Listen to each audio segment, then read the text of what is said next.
My name is Bellew, and I've been a breast navigator for probably 17 years.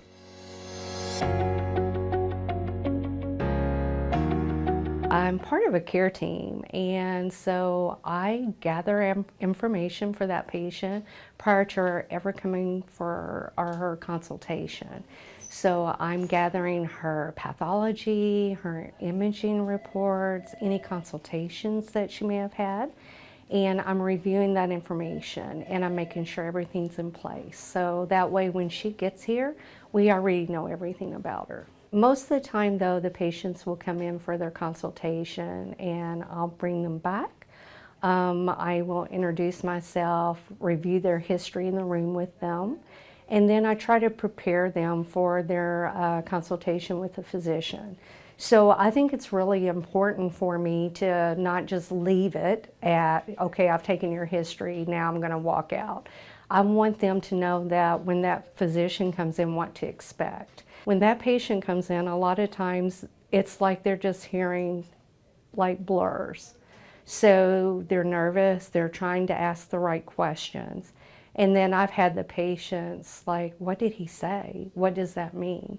So that's where my expertise comes in. So I'm able to sit down one-on-one with them and say, this is what that means. This is what type of cancer you have. And I think my most important role on that is they come in scared. And it's my goal to let them know that we've got a plan. You can be scared, but let go of it.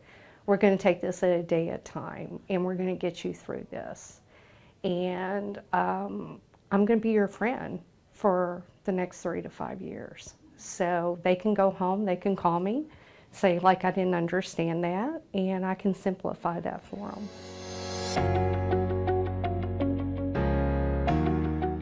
The seed localization, it has really been a godsend.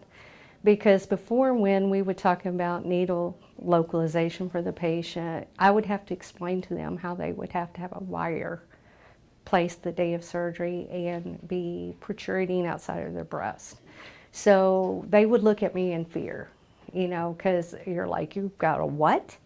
And so I would try to soften that up. So since the seed localizations come on board, it's a game changer. So now they can have that. They don't have to have it the day of surgery. They can have it done a month before. And so it kind of takes care of the anxiety level for the patient, because then they can take care of that. It's just like putting some type of clip in the breast. It's a pretty easy procedure, and then that part of it's done. So then the day of their surgery, all they have to do is show up. So they can focus on their surgery that day, focus on their family, but not focus on having a wire placed. So it has been a game changer.